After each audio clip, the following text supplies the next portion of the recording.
Hi, Kiahi Palaio here, and today I'm going to chat with you about a marketing plan that could end up costing you as a seller a lot of money.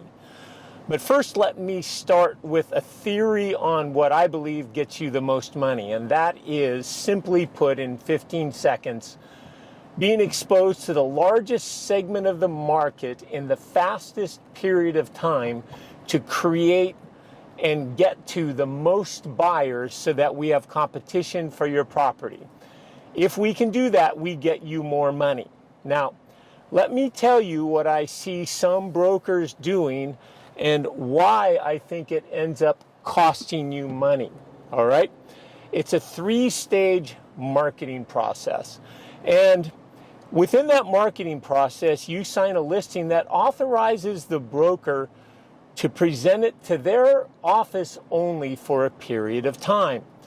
And they're telling you that the benefit to you is that you get market feedback from their agents, and their agents, because they're so good, are going to know whether or not it's priced right, etc. And you don't go to the full market, and you get feedback that will help you with the pricing and marketing, etc. Now, that sounds really good, right? But wait a minute. It's possible and probable that the company is going to try to sell it internally during that company exposure period. And my experience has been that when a company sells a property internally, you're not necessarily getting the most money for your property.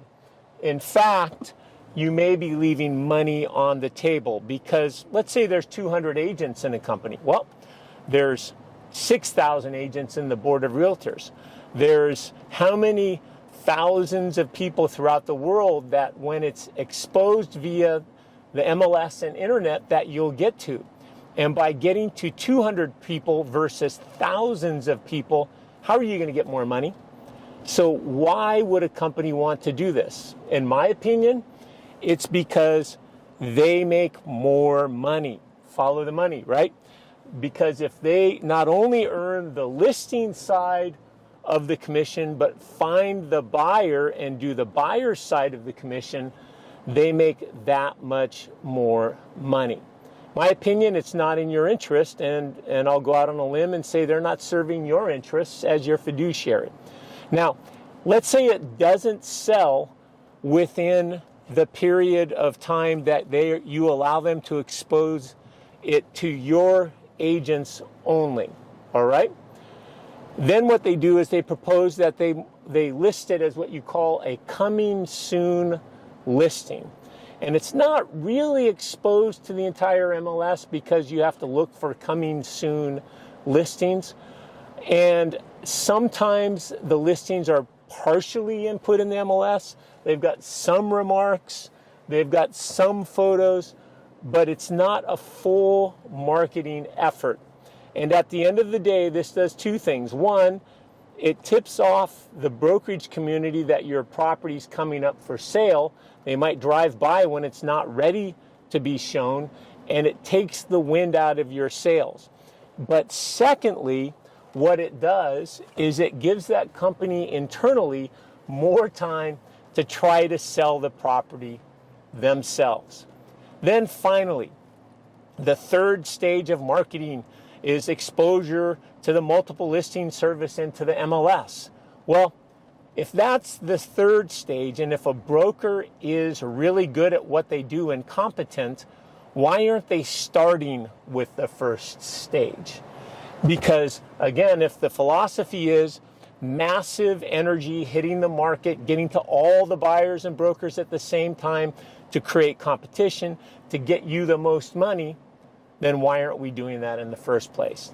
And the only thing I can think is that it is in the company's interest to try to corral that additional buyer's brokerage commission, which can be significant. And in my opinion, I take my fiduciary duty seriously, and most brokers do. But a company that is doing that, in my opinion, is abrogating their fiduciary duty to you because we all know that being massively exposed to lots of buyers and to the whole market gets you more money. So you can see that at the end of the day, going with this staged marketing program, or when a company says, let us sell it in-house first, they're really looking out for themselves and not you. And in the end of the day, in my opinion, they're costing you significant sums of money. Now, I would be interested in hearing your thoughts. If you have questions that you would like to discuss with me or want to talk about your unique situation, please feel free to reach out to me in all of the ways that are available for you to touch bases with me. And in the meantime, you have a great day.